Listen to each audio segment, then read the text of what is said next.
দেশের সাম্প্রদায়িক সম্প্রীতি বিনষ্টে আন্তর্জাতিক ষড়যন্ত্র চলছে বলে অভিযোগ করেছেন অন্তর্বর্তী সরকারের ধর্ম বিষয়ক উপদেষ্টা doctor আ.ফ.ম. Khalid Hossain.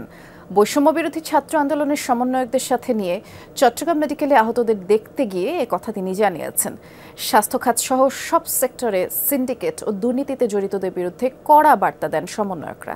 Ceylon family ব্লেন্ডের কড়া লিকার আর সতেজ স্বাদের পারফেক্ট ব্লেন্ডে স্বপ্নেরা মেলুক টানা। বৈষম্য বিরোধী ছাত্র আন্দোলনে আহতদের দেখতে সকালে চট্টগ্রাম মেডিকেল কলেজ হাসপাতালে যান অন্তর্বর্তী সরকারের ধর্ম বিষয়ক উপদেষ্টা ডক্টর আ.ফ.ম. খালিদ হোসেন। সাথে ছিলেন বৈষম্য বিরোধী ছাত্র আন্দোলনের কেন্দ্রীয় সমন্বয়কেরা। হাসপাতালের আইসিইউতে এবং ওয়ার্ডে ভর্তি শিক্ষার্থীদের খোঁজ খবর নিয়ে প্রয়োজন উন্নত চিকিৎসার জন্য দেশের বাইরে পাঠানোর আশ্বাস দেন ধর্ম উপদেষ্টা।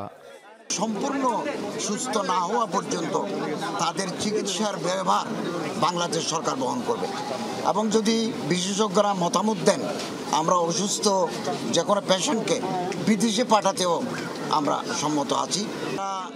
পট পরিবর্তনের পর দেশে সাম্প্রদায়িক সম্প্রীতি নষ্ট করতে আন্তর্জাতিক ষড়যন্ত্র চলছে বলে অভিযোগ করেন এই উপদেষ্টা। এবং বাংলাদেশ আবহমান কাল ধরে একটা সাম্প্রদায়িক সম্প্রীতির দেশ। আমরা এটা সাস্টেইন করতে চাই, আমরা এটা কন্টেইন করতে চাই এবং আমরা কোনোদিন এই সাম্প্রদায়িক সম্প্রীতি বিনষ্ট হয় এরকম কোনো প্রয়াসকে আমরা সুযোগ দেব না। আহতদের সুচিকিৎসার পাশাপাশি পঙ্গুত্ব বরণ করা ছাত্র জনতার কর্মসংস্থানের আশ্বাস দেন বৈষম্য বিরোধী ছাত্র আন্দোলনের সমন্বয়কেরা। পাশাপাশি স্বাস্থ্য খাতে সরকারি দপ্তরে বাজার সহ সর্বক্ষেত্রে সিন্ডিকেট, অনিয়ম, দুর্নীতি ও ঘুষ বাণিজ্যে জড়িতদের হুঁশিয়ার করেন তারা।